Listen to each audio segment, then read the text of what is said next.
Hello guys, how are you doing? Welcome back to the Free Hammers. It's Luke here. I hope you're having a good weekend and you enjoyed the coronation. This is a quick preview of the Manchester United game that kicks off tomorrow at 7 o'clock. A really unusual time, 7 o'clock on a Sunday.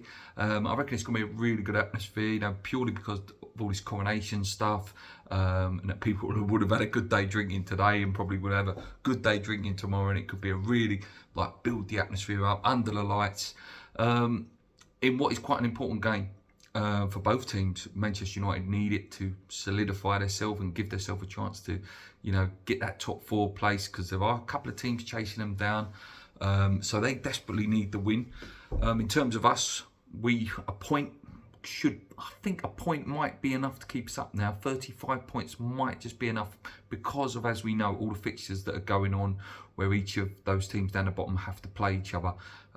Results today have fortunately gone our way, which keeps teams down there. You've got a massive game on Monday, Leicester, Southampton, that, hopefully, to be honest with you, you want Southampton to win that game to keep them down there, and then it becomes a lesser pack and we can just break away from that pack. Leeds losing as well to City, good result for West Ham. But yeah, let's talk about the Man United game. I've gone completely off tangent. They've had an okay season. They've won a cup. Obviously, they won the Carling Cup. Carling Cup. It's called the Carabao Cup nowadays, isn't it? They've won that.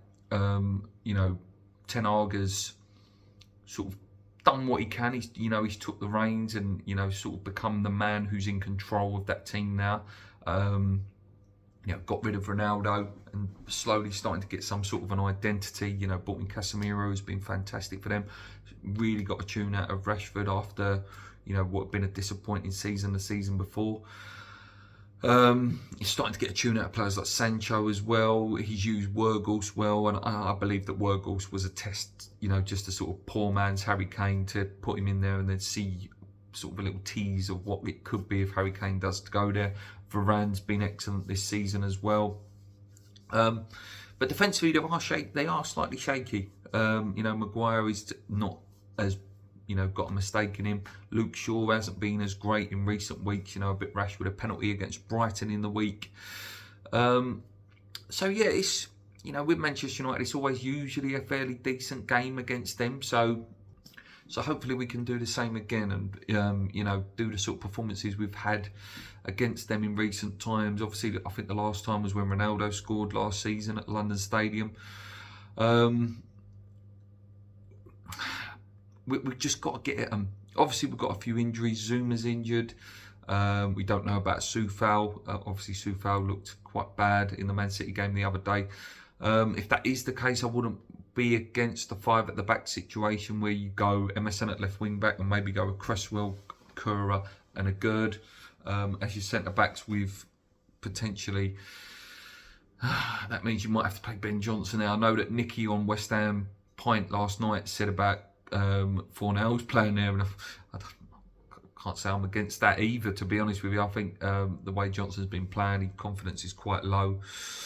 Midfield of Rice, obviously Rice, so chicken. Paqueta's been looking better and better every game. Bowen will play, obviously Antonio, and then if it's obviously, then you won't be able to have the 3 up front. If you go with the 5, probably will be Bowen and Antonio up top.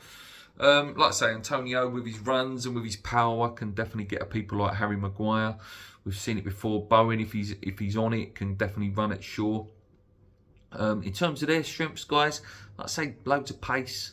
They counter attack is very, very good. Bruno Fernandes, obviously very, very good at free kicks, and he's an absolute. I can't stand him, but he's clever at those little things like to buy free kicks and to buy penalties. They're quite good at defending set pieces as well. Obviously, although Maguire's not very good, sort of defenders running at him, he is very good in the air, and that can be a threat as well. In terms of weaknesses, like I say, they can get caught out on pace. They do play a very high line, and that's something that we potentially could exploit. Like I say, I'm looking forward to the game. Play to levels that we can do. We actually do turn up. We can give them a good game, and I hope we do. I think we can get 2-2. I do, and I think we can get a 2-2 in this game if we have the right application, we press well. A little bit of luck as well. And I think we could, potentially get a draw in this game. Like saying that, hopefully will be enough, and then we go into the Alkmaar game, Brentford game, and we can hopefully, please, we can start to relax a little bit and try and enjoy the remaining games that are left. Anyway, guys, thank you for watching. Like I say, sorry the preview's a bit late. Obviously, mad busy weekend. Until tomorrow after the game, come on, your irons, keep believing. Let's go.